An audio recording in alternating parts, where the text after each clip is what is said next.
So this is our talk. Welcome, everybody. Our talk is called Modular Audio Systems in Solar Ash, Building a Soundscape from Spare Parts. And I am Rich Vreeland.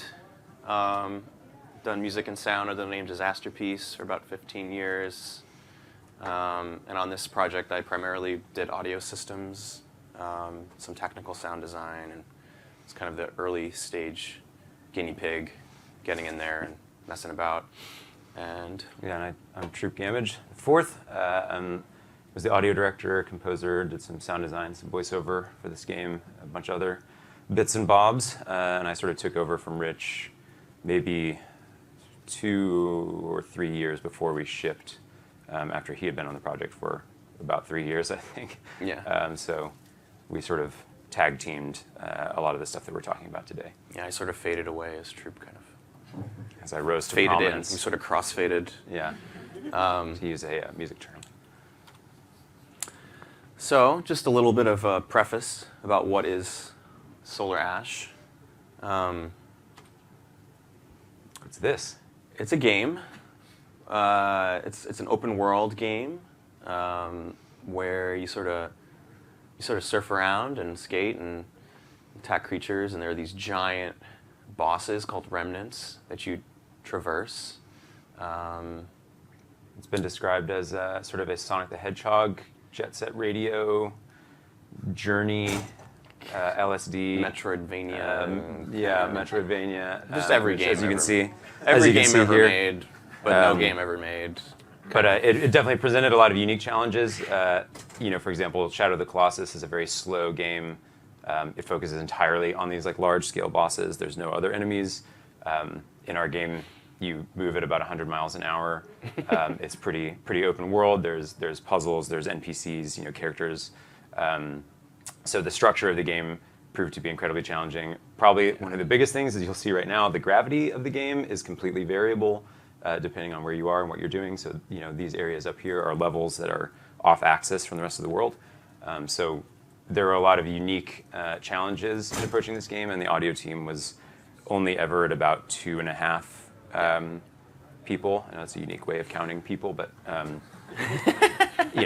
between part-time and full-time, we never really had more than a couple people on the audio team, but the actual team itself grew to, when I first joined, probably there were 8 of us. I think when Rich joined, there were 4. Three? Yeah. By the end of the project, there were 30 plus. 30 plus. So yeah, I mean, it was, you could say, some hairy stuff to get into on the audio side to try to navigate all this. So where does everything start? The project had kind of an unusual timeline. There was sort of an initial phase, kind of the naive before times, multiple years of sort of concepting before the game kind of started to solidify aesthetics, and mechanics took a really long time to figure out. Narrative kind of was the thing that came last. So the project had an unusual timeline, and as you'll see, it forced us into some interesting choices. And so I'm going to show some demos of just early kind of concepting when I was just kind of on my own, kind of in the desert, kind of doing weird stuff for 2 years. Which the rest of the team was doing as well. And just learning Unreal. So here's one thing I was playing with, a very weird multi-point ambient system. It's kind of strange. But yeah, I mean, I essentially was learning Unreal on the job, learning about vectors, learning about blueprints. It was a lot of fun, but also it was a little bit directionless at times because everyone was just kind of experimenting and trying different stuff. So here's an extremely expensive way of doing sort of a granular kind of thing. Basically taking the same sound, playing it at different. That's really loud. Playing it at different kind of rates, and doing things in 3D, and the game actually had 0 gravity at one point, which was pretty cool, but also very challenging. You'll notice that on many layers, not just audio, but also from a design standpoint. Yeah. Here's another inefficient granular kind of thing that I had built at one point. Just kind of doing you know, kind of point-based ambience, experimenting with like, you know, just like, you know, going between kind of like space and kind of areas that have atmospheres and kind of like focus-based effects. This is probably my favorite experiment that I did, which was trying to do diegetic music based on tree location. So the idea was that like every tree had a synth attached to it, and as they all shared kind of the same scale, and they would kind of interpolate between different pitches. And you know, there's also kind of modulation based on your alignment to the trees. It was very cool in practice, but I mean, this was an early version of the game that didn't end up being very similar to how the game turned out, and also it turned out to be very expensive to, you know, to use this kind of thing. Yeah, this was before the game was open world, which changed a lot of what we had to do because things that worked great in these kind of environments didn't scale to an open world game. Yeah, and also this was a very interesting, I think, stage of the engine where there was a transition period between kind of the old audio engine and the new audio engine, and so we were having a lot of fun using a lot of kind of like experimental new features that weren't heavily documented at the time. I mean, that being said, we were like in contact a lot with Aaron and the engine team. He built us some stuff. So here, like, and you know, we were experimenting with like doing. Maybe we could turn it down just a little bit. We were experimenting with like using FFT to kind of like drive, you know, environmental changes. We had talked a lot in the beginning about stuff like that. Here's a system that actually kind of made it into the game. Especially as we got more into like speed-oriented stuff, sort of mimicking, you know, the flyby effects, or like if you're ever driving in a car and you know you kind of hear like, you know, environments on either side of you kind of reflecting. This was an early music experiment, kind of like doing 3D layered audio that kind of moves around you and reacts to what you're doing.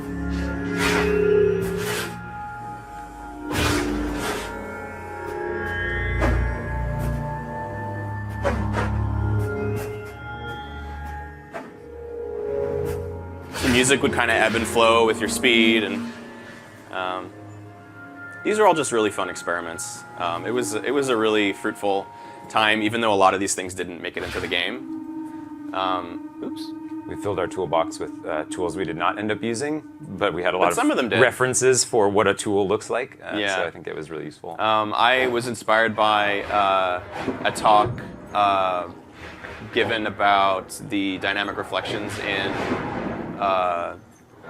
Overwatch, and I kind of built this reflection system that was very like artifact heavy on purpose, and kind of leaned into the tap delay and Unreal Engine and all the pitch rate kind of effects that you get.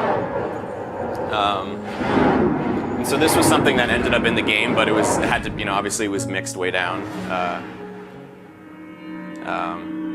Experimented with like building our own DSP. You know, that had some sort of issues with like, you know, getting the behavior to be consistent across platforms. But yeah, it was a really fun period, just a lot of experimentation. And, you know, those first 2 years, it was just me, you know, it's kind of, I didn't really have a good sounding board, so at times I felt a little bit like a mad scientist. Like I was just, I don't know what this game is going to be. I don't know what's going to work, what's not going to work, and let me just have fun and do a lot of prototyping and kind of aimless wandering. Got really into like number manipulation to drive synths and audio components. So yeah, you know, these got dialed in. The aesthetics kind of got dialed in gradually over the course of a few years. But the mechanics were in a state of continuous development for most of the project. And the narrative was one of the last things to really take shape. Sort of like in the last year or so, especially with like the decision to add voiceover. Yeah, so I think a lot of the typical, you know, process that you'd have where you're deciding on these things based on, you know, okay, what can the player do? You know, what actions do they have? How are the levels going to be structured? A lot of that stuff came in way after the concept and the aesthetics.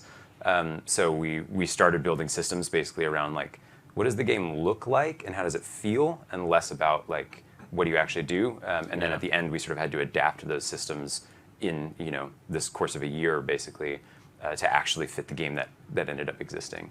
So hopefully you can imagine how this chronology presented some challenges for us.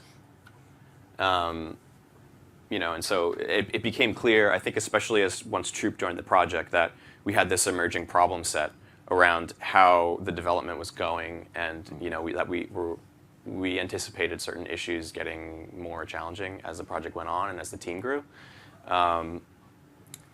And so let's talk a little bit more about the why of this whole kind of scenario. So it was often hard to tell where we were on that timeline. There were lots of unpredictable pivots, going forward, going backwards, trying to nail down the narrative, and then the narrative gets kind of rejigged, or mechanics being added, being taken out. Obviously no project is going to take a linear path, but this one, in my opinion, was especially nonlinear. And the game is also fairly nonlinear, and that was also something that changed, where the game became more linear, as we realized, like, okay, we're kind of just like doing all this crazy stuff, like so much cool tech, but like, how do you actually make this into a 10-hour experience, like an experience, and not just like the most ambitious tech demo?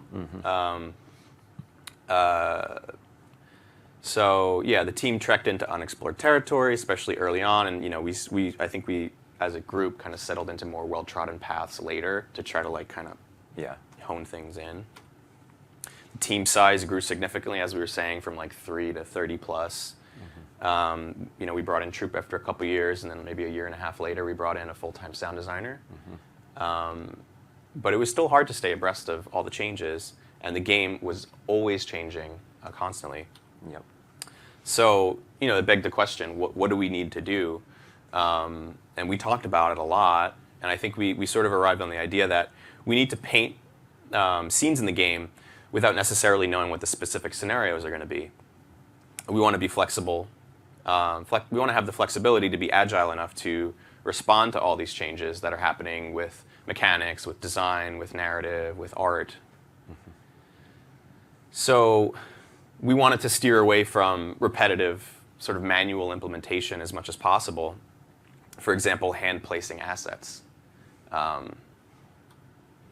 And find a systematic approach to things where we could, so that audio can be more of a part of the ongoing development experience. And also give context. I think as the game was changing, it was hard for people to know if the changes were working well or not, and having audio react immediately and sort of fleshing out the experience made the development, gave them a little more confidence to be like, well, this feels actually pretty good. This direction right away is like feeling more like a game. Right. It allowed us to create like a functional bed of audio where, even though we're not able to react hyper quickly to maybe individual changes, if we start building up this set of systems that kind of work well, people can start to add stuff, and there's already audio just automatically in some degree. So, and we talked about the system should be stackable, and that we really want to simplify the data that we're getting so that the systems that we're building are interchangeable. So, just kind of imagine that in this scenario, this pen that's doing all the dots is like a person, and they're probably on their way to carpal tunnel. People bad, robot good. And then this is a machine that's doing the same exact thing. Yeah. Don't quote us on that. Yeah, in 10 years, that's going to not age well. Sorry. So this is all in the pursuit of flexibility, and let's talk about like the how of all of this, and let's talk about data simplification. So how do we actually use and manipulate this data, and how do we do it interchangeably? So we have all this different kinds of data in the game. Floats. We have like booleans. This is true. This is false. Maybe enums, like the fight is in the mid stage or the early stage. Information about maybe like your angle, just as examples. Doodads and distance, foo bars, speed. So the solution that we came up with was the alpha. which is just the idea that we use 0 to 1 numbers, and we kind of try to map everything to kind of a standardized format. It's not it's not like this is our idea. No, I think the name is our idea. I have a friend, Niflis, is a great developer who asked a question of what do you call this number on Twitter, and had like 19 different options, and it was all over the place, and none of them were alpha. So we did not invent this idea, but we did invent the word alpha. We were the first people to do it. Ignore the Greeks. We created this concept. So sort of borrowed from like color language with like opacity and being alpha. Yeah, more or less. sense. So yeah, once we have this ability to map things to alphas, then we can kind of get all of these different kind of inputs communicating together. Like surfing equals true becomes surfing equals 1, and running equals false becomes running equals 0. Maybe this fight enum has 3 different possible values, like say early, mid, and late stage. And so maybe early is 0, mid stage is 0.5, and late stage is 1. Like different angles, maybe you can kind of think of them as like a 0 to 1 value, where maybe like this is 0.5, and I don't know, and this is 0.25, that kind of idea. Many ways to interact with and manipulate. There are many ways to take this data now and kind of interact with and manipulate it. So the most common one was probably mapping, and this is just an example of changing the range of an incoming value to a range that we actually care about. Here's an example where say you have a 0 to 1 value that's coming in, and from say I think it's like 0.25 to 0.75, you want to do like a low pass filter sweep, and so you're taking this kind of 0 to 1, and you're sort of mapping it to like a sweep from 22,000 hertz to 0 hertz, and then if it's say this alpha is less than 0.25, nothing's going to happen. It's going to stay at 22,000, or if it's past 0.75, it's just going to stay down there.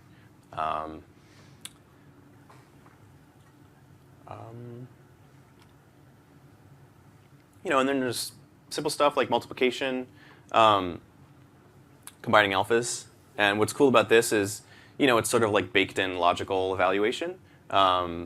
So they can act as gates. So this is kind of an example where all of these conditions would have to be true in order for the volume to kind of pass through. So because they're not, because surfing is true, falling and fighting are 0, you multiply those all together, it's equal to 0. 0 times the volume of 0.33 is equal to 0. So this is like an example of where Booleans as floats can kind of like work their way into kind of the signal path, if you will. You can also imagine, though, this is obviously very straightforward. You're like, why don't you just use a branch? But if you start experimenting, you find that like actually you want this sound to exist a little bit when falling or a little bit when fighting. You can set up this math so that falling equals 0.25, maybe fighting equals 0.25, and conditionally you can create states that are a lot more nuanced than just this is on, this is off. And so this gives you a lot more flexibility, and you can also group, surfing and falling. You can use like a max node and say, hey, whatever of these is better, we want the music to be playing. So it creates a lot more sophisticated statefulness, which is kind of what we ended up needing because we didn't know what mechanics would matter or what mechanics would be in the game. So we needed to be able to very rapidly alter these conditionals.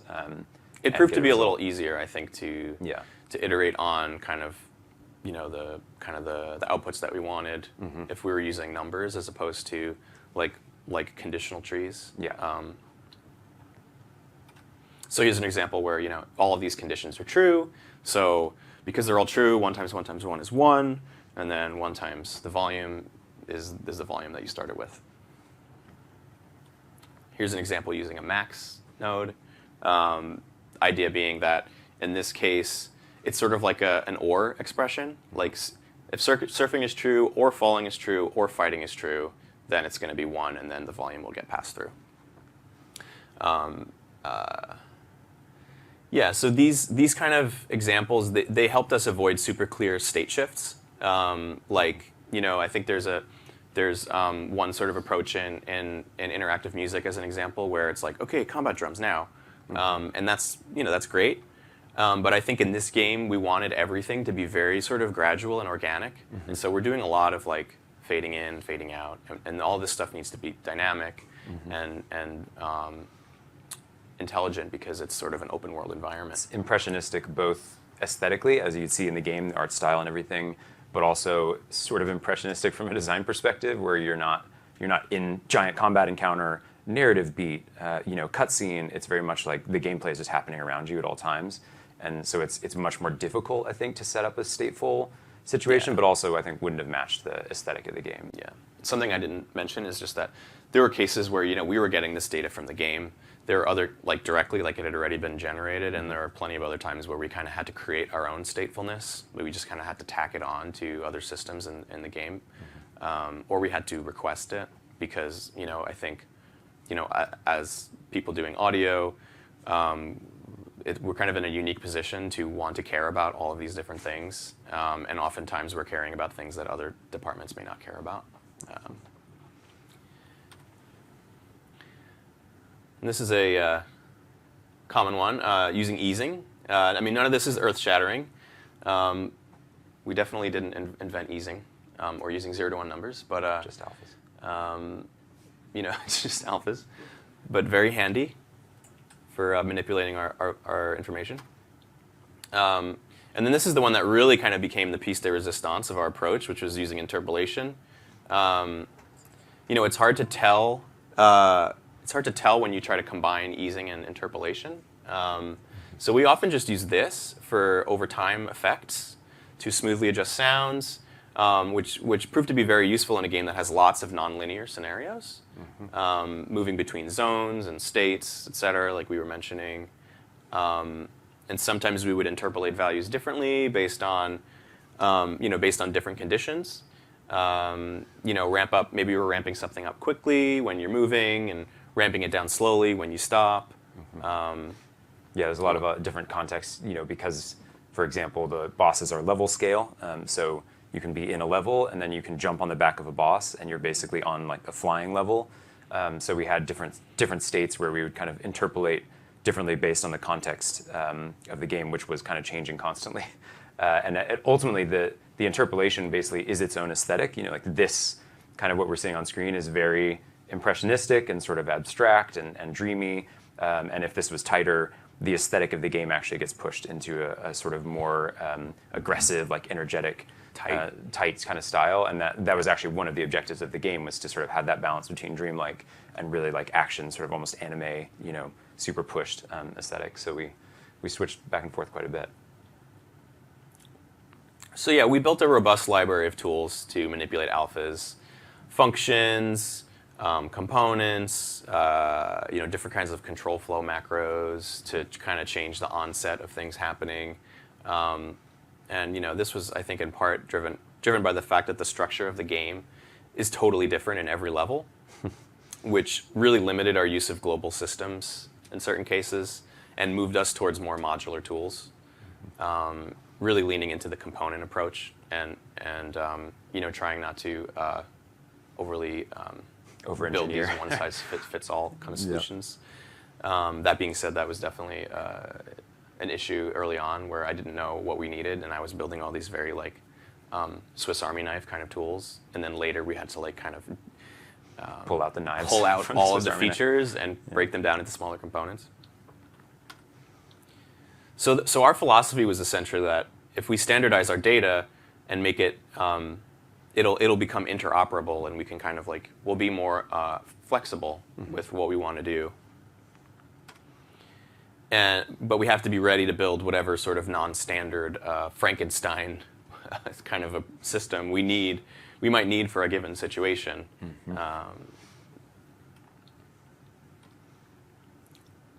So here are some case studies of this stuff, how it played out in practice. So we have all these different inputs. It's not important for you to read all this, but essentially the idea is that these are all different kinds of inputs that we used a lot, and then all of these kind of things that generate 0 to 1 values. are being transformed a lot of the time using, mapping, maybe flipping the value, easing it, doing time interpolation, multiplication, sometimes even averaging. And this was all in the stuff we did in Blueprint that later got nativized to C++ to be more performant. But we were able to iterate super quickly, during development just by dragging stuff around and dropping components on things. Yeah. So we built up all these inputs, but they pretty much all just drive a few things. Whether it's directly on an audio component or through attenuation or through mixing a sound class or the submix graph.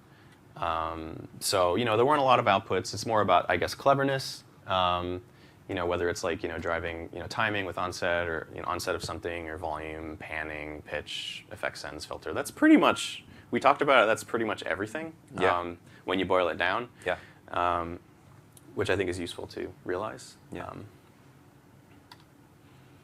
So first case study is environments, and Troop is going to take over and talk about that. So yeah, one of the early things that we realized is like the audio team stayed the same size. The environment team grew by 4x or something. So in the early days, there's one level designer. It's pretty easy to kind of keep up with what he's doing. By the end, there are 6 level designers, enviro artists, designers, game designers. And so changes are just happening all the time. And as the game expanded and became kind of more open world, there was just no way for us to match what was happening, with manual adjustments. So we basically built systems that would kind of provide a baseline, and then we could modify on a level-to-level basis. So the first example is a level with very high verticality. You're basically traversing up the entire time, and we had built a wind system that's based on sort of spaciousness is an alpha value we created, which basically just shoots some traces around and figures out how much room is around you. Prominence, which sort of shoots like a crown of traces down and sees how close you are to a ledge. And then for each level, we fed in a height value of, for this level, which height might mean this, or it might mean this. That one was this, tailored based on what level. Yeah, what we had to level kind was. of add a little bit of manual data, but then we were able to generate this wind that essentially kind of took over on the Enviro side, because it gave, as the player progressed up the level, it gave them that sense of progress, and we didn't really have to fill in other details around it. And then we've also got some examples of the foliage system that was all, with the help of our tech artist, Len White, was all just placed in the environment. Just click a button, it goes. And then we were able to use that data. What's really cool, and what would be sort of different if we were using middleware or other systems, is that data we could just directly apply in the level and say, in this level, we actually want that foliage to drive something else within the level, and it doesn't have to be broader, systemic. Right, we just some have a big value thing. that's like, how close are you to foliage? Yeah, how we can close are you to water? How close grab are you that to information. Clouds. So we were able to do all that stuff, which helped a lot with kind of the interoperability. So we just kind of carved out these ambiances with very few tools, and I think there's essentially 2 level-wide ambiances in these environments, and otherwise everything is basically just procedural. Okay, let's check it out.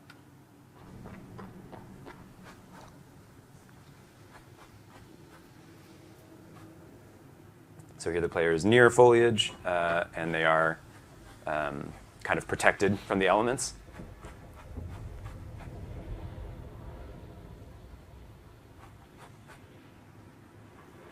The wind is based on the spaciousness and the prominence. And then up here, you're basically at the top of the level, so you're getting basically just wind, very aggressive wind.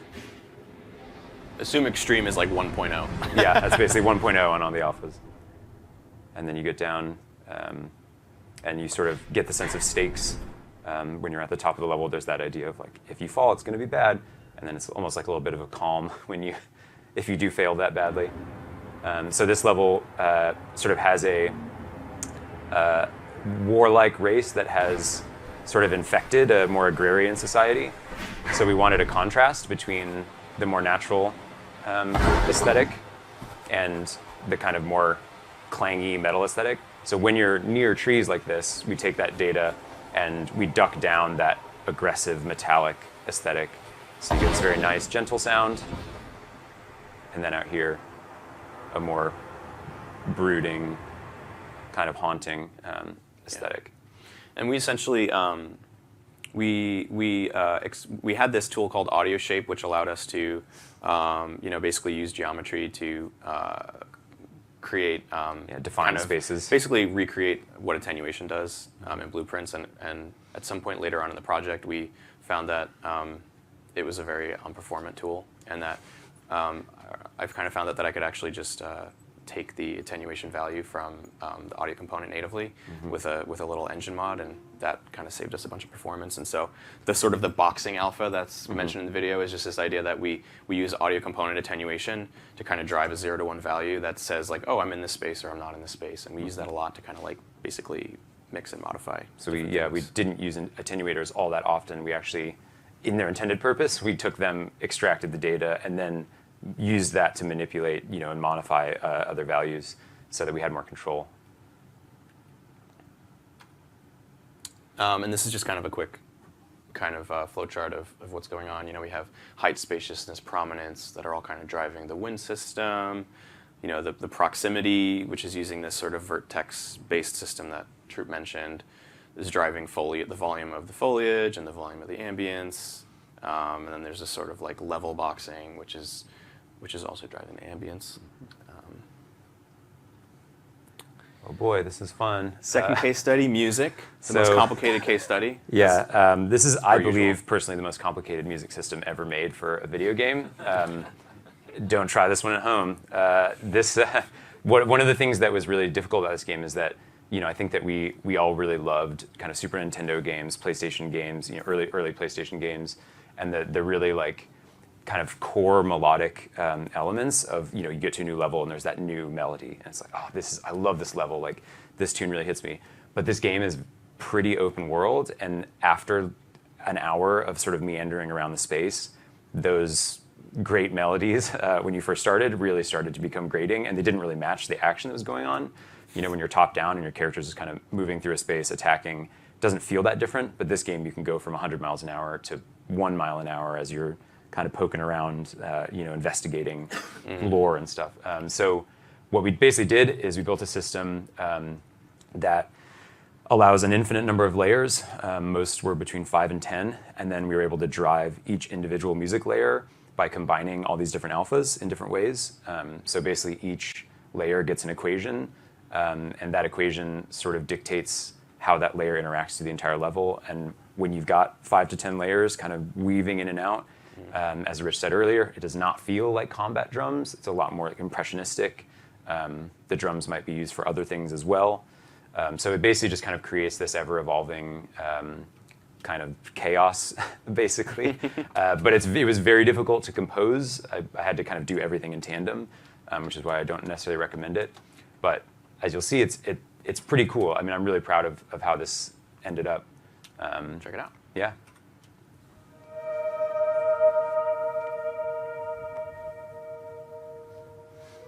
So the player has entered the level, what we define as being the level, and we wanted to set this mood, kind of no matter how long they stayed here. Yeah, and there's a spline that essentially, this is one of the most linear levels in the game, and there's a spline that kind of goes through it, and kind of we use to generate kind of a progress value. Exactly. That also kind of ramps up the volume or the amount of elements in the mix. So as the player kind of enters this area, the bassoon comes in, some of the low end, sort of the scope of the music increases as they take in the vista. And obviously if they move backwards, those layers come out, that this is all like kind of dynamically happening. And there's different gameplay elements in each level. So this is a puzzle solving thing that drives the synth layer. Combat brings in some subtle layers earlier in the level. There's a main synth lead that's based on just how long the player spent in the level, so there's sort of a different dynamic. And as you make progress, it sort of unlocks some of those bigger layers. With both progress and altitude in this case, right? Yeah, I think so. altitude too. Obviously, bigger encounters bring out bigger music. You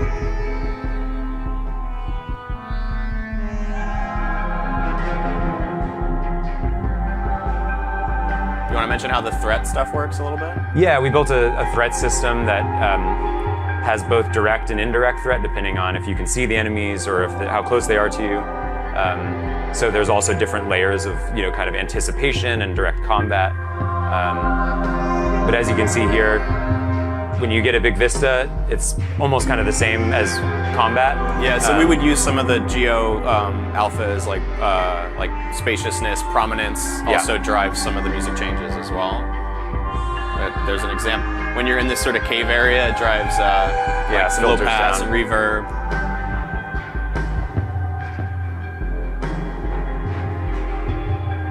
So this is later in the level where we kind of just want to really like build you up.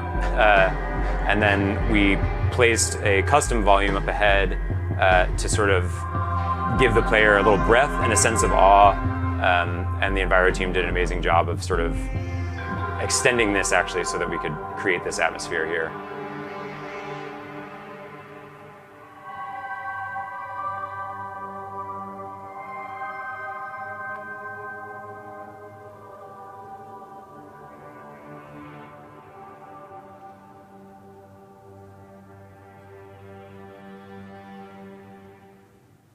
Some of that fun gravity. I heard so much fun. Oh, thank you. Thank you. The musical stylings of Troop Gamage. Thank you. Yeah, so when we took a sort of an impressionistic, subtle approach to moods in order to avoid the heavy hand, lots of feathery kind of changes as a style we found suit the game, as opposed to more hard, clear transitions. Here's an example of the mapping used in this level as one aspect of it. This is not rocket science. Obviously, I'm sure a lot of you have seen this kind of thing before in a more kind of, in a GUI for middleware or something, or using maybe even like curves in Unreal, essentially like just kind of mapping values. And in some ways it was kind of hard mode for us. Especially kind of figuring all of this out. But once we got into it, it became very natural and quick to kind of dial stuff in. I don't think there's any way really to represent some of the stuff that we did visually. Like for example, this lead, that you see is being mapped here so that it's sort of gated until you go through that initial door and sort of enter the real level. And then it increases as you progress through the level up to here, but it's also being multiplied by just the time you've spent in the level. Right, so like this is just one aspect. Yeah, this is actually a way more complicated curve, and then it's also being ducked when you're near enemies. So there's a ton, like this line for the lead, you need like 10 graphs to show. Yeah, it's like, okay, it's this, and it's not practical to visualize all of it. So you have to just kind of, get fluent with that language. So in a way, these graphs are almost like almost proving a point. Like, the visualization kind of falls short a little bit, but the idea is that there are a lot of different sources and inputs that are kind of like working together in tandem to drive different elements of the music. And in most cases, a lot of these things, like imagine these kind of outputs are all about volume. I mean, a lot of these values are being interpolated over time to kind of just make everything nice and smooth. Don't worry too much about the reading all of that. Yeah, go mad. Don't do that too long. And this is the final case study. This is kind of an interesting one because I'd say this is like sort of at the tail end of the project. This was the proof that what we were doing was kind of a good vibe. We had these things called static remnants. I can't remember what the shipping name is of them, but they're in every level. It's an experience where the player has to kind of solve a puzzle, and it didn't have a music experience until very close to the end. And this is something I was able to put together in a couple days, basically, both on the music side, the composition and also the implementation. And it's super dynamic, and it follows all the tenets of kind of impressionistic and everything. Check it out. Check it out.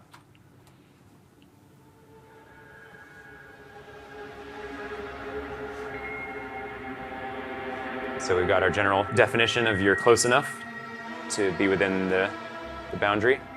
I don't know if you noticed, but this game is all about stabbing needles into things. Yep. You'll have to ask our creative director about that. So you've got this meter at the bottom. So you've got a layer built based on time.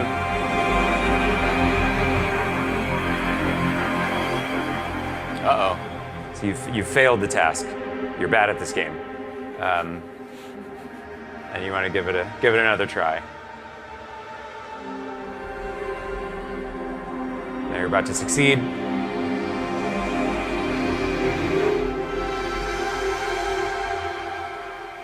So what's cool there is we've got layers that are based on location, they're based on time, they're based on proximity, distance, and everything kind of is modulated a little bit by all those factors.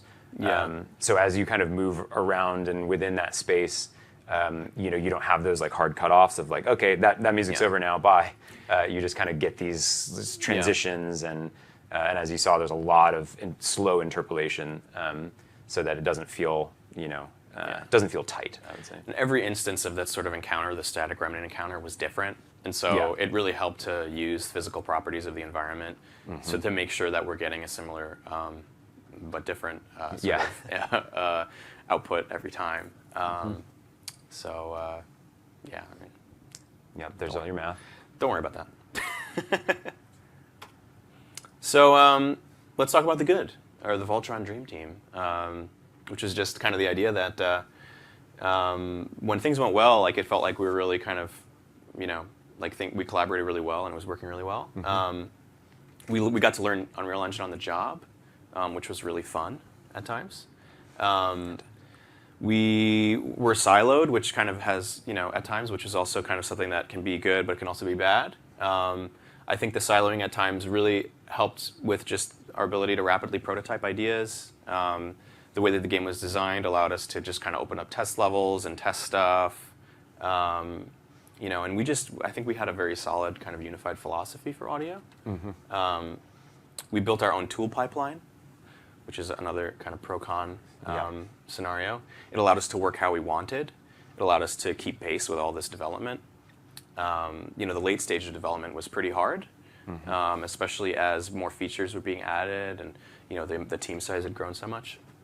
But having these tools made it orders of magnitude easier than it would have been if we weren't prepared in this way.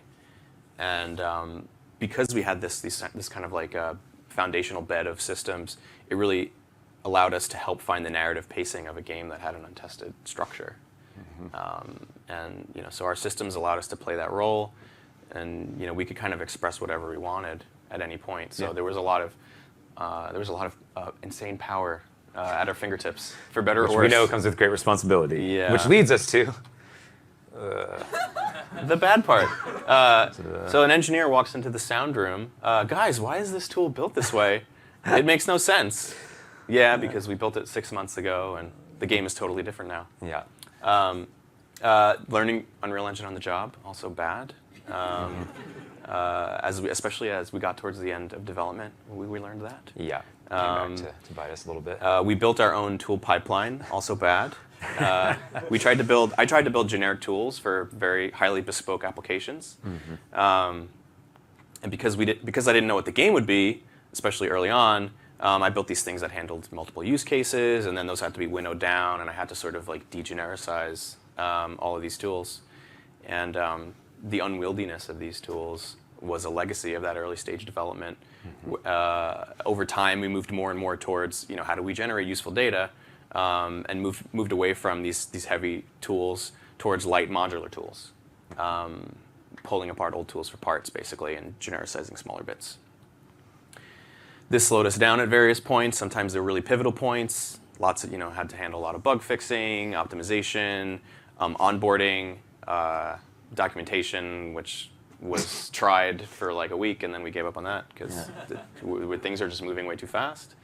And at some point, you just have to commit to what you've made as far as the tools go, because the tools are not the end; they're not the goal. The tools are supposed to help you in your goal, so even if it's not optimal.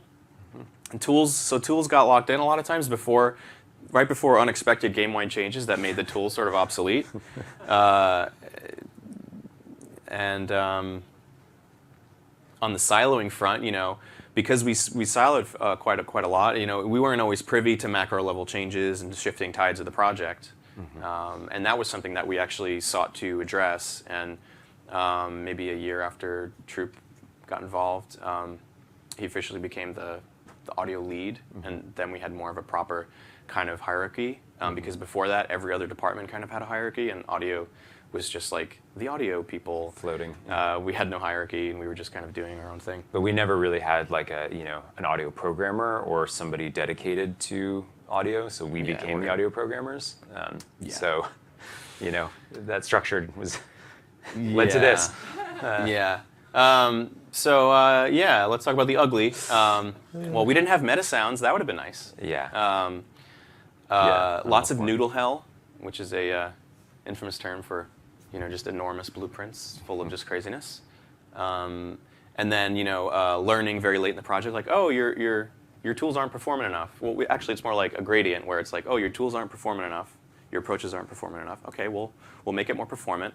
And then there's silence because engineering is maybe focused on other things. And then, hey, your tools aren't performant enough again. And it's like we keep having the like doubling the performance of everything, but it still wasn't enough. And towards the end of the project, we just had to nativize everything, and that was very disruptive.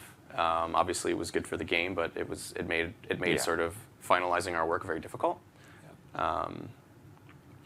And between Troop and I, we have like maybe 30 plus years of game audio experience, but I think also we're relatively inexperienced with making 3D, AA kind of games. And no one has experience making Solar Ash because it's doing so many things that are crazy and no one should do. And it led to a lot of pressure points with performance and things like that. Yeah, and that's true of the entire team, by the way.